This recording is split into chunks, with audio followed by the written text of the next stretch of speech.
Okay, so get this. There's a lawsuit going on right now in the U.S. Wow. And it's causing, like, a lot of attention and a lot of discussion. Yeah. It involves this guy, Parviz ثابتی. He was an official in SAVAK, Oh, wow. the intelligence agency of Iran's government from before the revolution. Right. So, SAVAK was known back then for some pretty brutal tactics. Yes. But what makes this lawsuit so interesting is that it's bringing up questions about how some of those tactics might still be used today, even though we're talking about a completely different government. I see.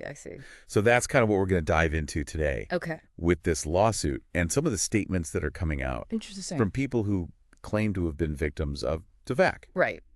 So what I think is fascinating here is how this lawsuit is kind of connecting stuff from the past to what's going on in Iran right now. Because you have these three people. They say that they were tortured by SAVAK. Right. And they're claiming that ثابتی was a key figure in this. That he planned, oversaw, and even like actively supported their capture and their torture. Yeah. And they're not holding back at all with the accusations.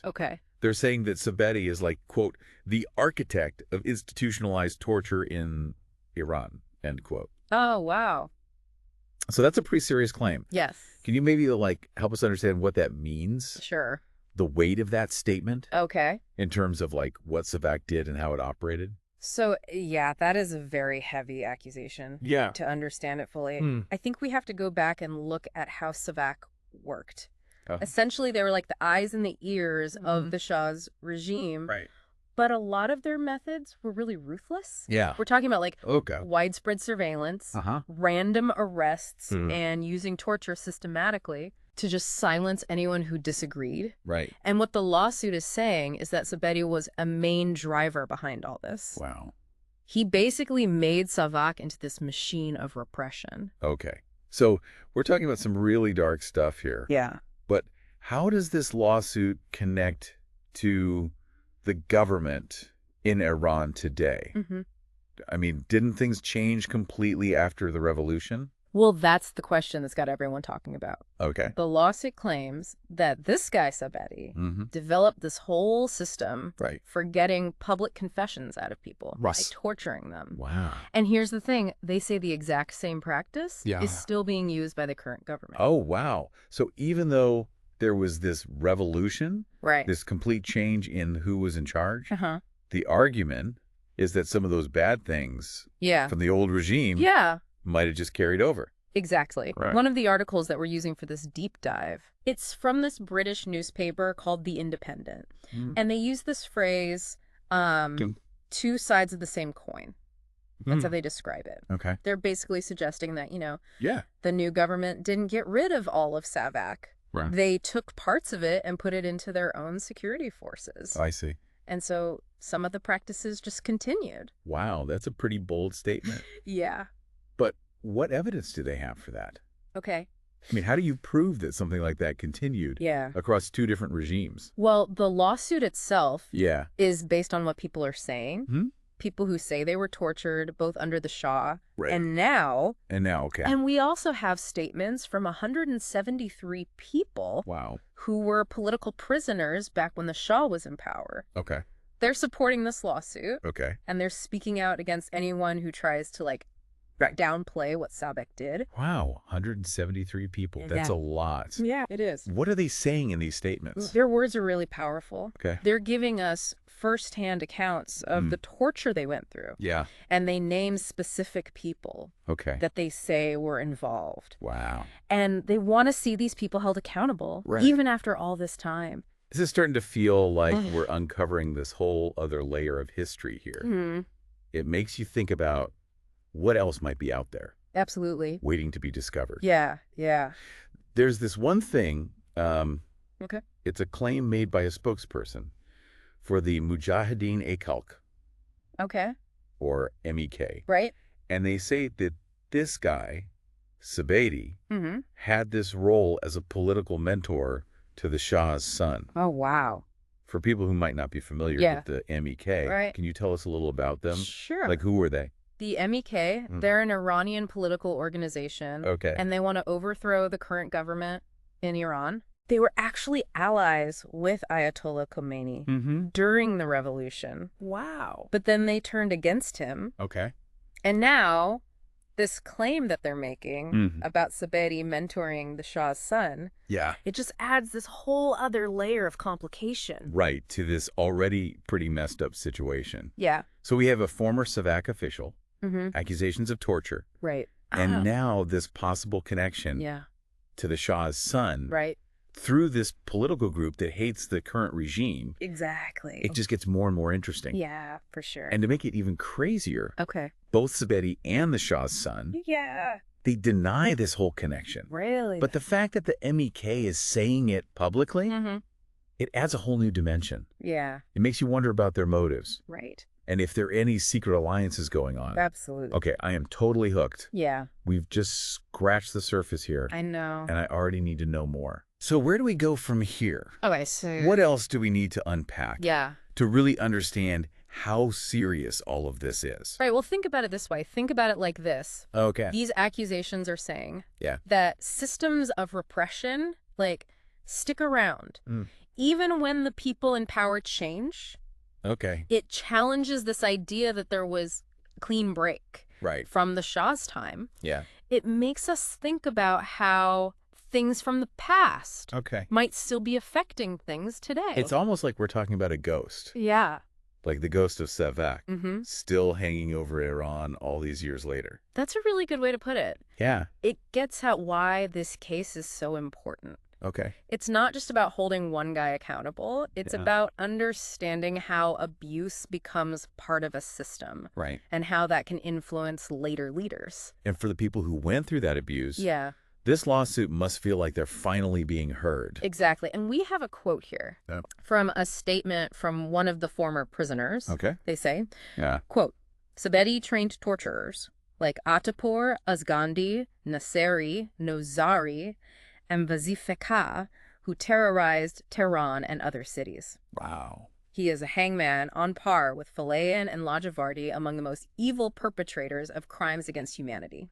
It's really chilling to think about the human cost of all this. It is. But given that all this happened so long ago, Yeah. is there any chance of actually getting justice? That's the question. Yeah. Legally speaking, there are definitely challenges. Right. Well, trying to deal with things that happened decades in the past. Right. There are statutes of limitations. Mm-hmm. It's hard to gather evidence. Yeah. Finding witnesses. Yeah. These are all things the lawyers in this case are up against. So even if what these people are saying is true, Mm-hmm. time itself might make it hard to hold ثابتی accountable. Yeah, exactly. Mm-hmm. But some would say Yeah. that crimes against humanity shouldn't have time limits. Okay. That going after justice for such serious crimes Right. should go beyond just legal technicalities. This case feels like it's starting a much bigger conversation Absolutely. about how we deal with injustice from the past, not just in Iran, but everywhere. You're right. Yeah. It makes us ask ourselves, Okay. what does accountability really mean Yeah. when we're dealing with atrocities from so long ago? Mm-hmm. Is it just about legal stuff and punishment? Okay. Or is there something more like acknowledging the suffering, Yeah. making amends, Right. and preventing it from happening again? What about how this lawsuit changes our understanding Mm-hmm. of Iranian history? Yeah, It seems like it might challenge some of the things we thought we knew. absolutely, because we often think of revolutions Right. as these clean breaks with the past, Yeah. moments where everything changes. Okay. But this lawsuit is saying it's more complicated than that. So instead of a clean break, it's more like, I don't know, a palimpsest or something, Yeah. where you can still see the old writing underneath. Exactly. Exactly. Wow. It highlights how important it is Okay. to look at history critically, Yeah. to question the simple stories we tell ourselves, Mm-hmm. and recognize that political change is messy. It also makes you think about the ripple effects of these kinds of abuses, Right. if what the lawsuit says is true. Okay. And these things continued after the revolution. Yeah. What does that mean for Iranian society? Yeah. How did it affect everyday people? That's a really important question. It is. Yeah. These things don't happen in isolation. Gotcha. They have a huge impact Okay. on the whole social fabric. Right. They create fear. Mm. They erode trust in institutions. Yeah. And they silence people who disagree. it makes you wonder Yeah. about the long-term effects Right. of living under those kinds of conditions. It's not just the victims themselves. Yeah. It's about how it affects everyone's freedom Exactly. to speak out and be involved in politics. And that's why this lawsuit is so important. It goes beyond just the accusations against ثابتی. Right. It's shining a light on a dark part of Iranian history. Yeah. It's making us confront some hard truths. Okay. About power, about how systems of oppression can survive, Right. and about the struggle for human rights. It sounds like you're saying this case could be a turning point. Yeah. Not just legally, Right. but in how we talk about Iran. Exactly. Both its history and its politics. This isn't just some historical footnote. Okay. It's a chance to have a bigger conversation about justice, accountability, Right. and the legacy of repression, which still affects the world today. This also makes me think about those of us outside of Iran. Okay.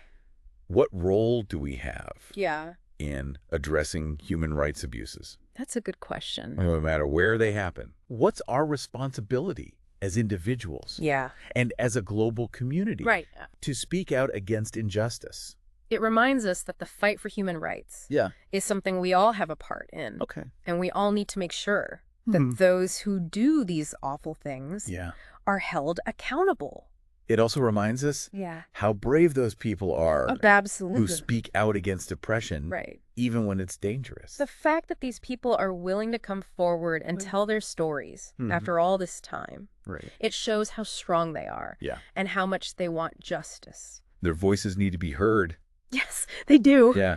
Their stories need to be told. And we need to take their demands for accountability seriously Right. by learning about SAVAK and Right. what they're saying about ثابتی. We can help amplify their voices Okay. and help people understand these complicated issues. This deep dive has helped me connect the dots. Good. I'm glad. It really has. It's Yeah. given me a lot to think about, especially in how we talk about history Yeah. and the need to question what we think we know You're right. as we wrap up. Yeah.